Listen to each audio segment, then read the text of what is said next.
Okay, so hello guys, welcome back sa channel natin LexPH. So ngayon guys, ituturo ko sa inyo kung paano natin i-bypass itong ating file resources dito sa Mobile Legends, okay, sa pinakamabilis na paraan, okay.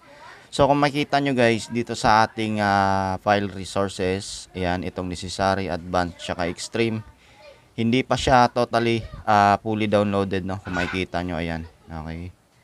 So, check natin yung shop para makita nyo na hindi pa siya fully downloaded, no? Okay. So, kumbaga, bola pa yung mga hero natin dito. Okay, so ganito pa siya. Okay.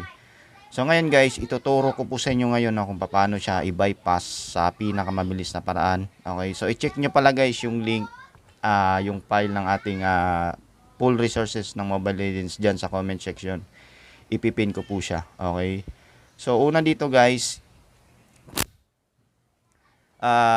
exit nyo muna guys yung Mobile Legends nyo. Okay, so close natin.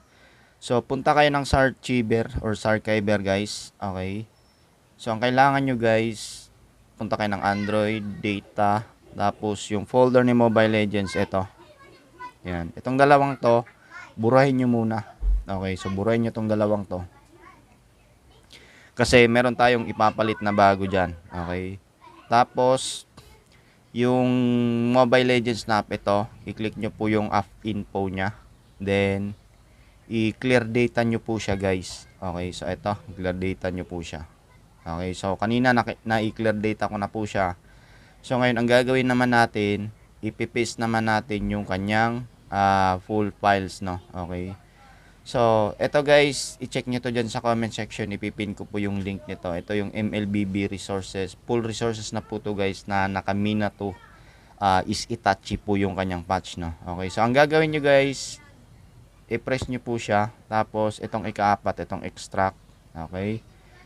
So, select a destination folder. So, punta lang kayo doon guys sa folder ni Mobile Legends, Android, data. Tapos, dito po, okay. So, dito natin siya ipipaste. So, click natin tong arrow, itong nasa baba, itong kulay blue na icon. Yan. So, eto guys, antayin nyo lang to matapos. Siguro nasa mga 2 to 3 minutes lang to guys, no, okay. So, bale, ipapass forward ko na lang po yung video natin, no, para mas mabilis na lang po tayo, okay.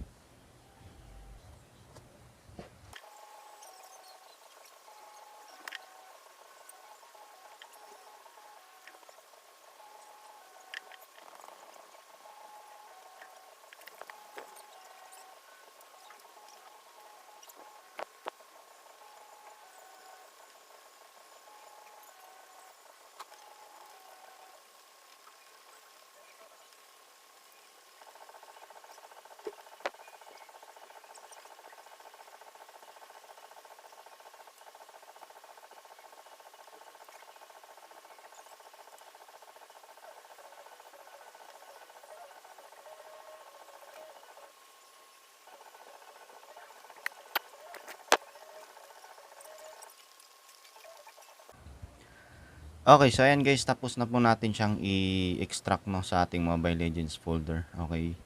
So ngayon guys, check na natin siya. I-open natin yung Mobile Legends natin na app.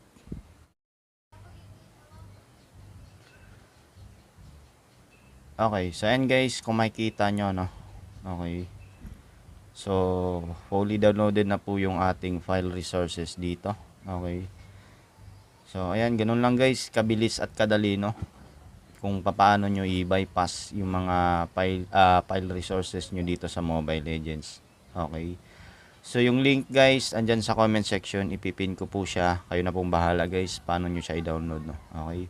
So, yan lang guys. At sana nakatulong sa inyo itong video na to. Please, bigyan nyo po ng like at i-share nyo rin to guys sa mga friends nyo. Okay. So, yan lang guys at maraming salamat po. Peace.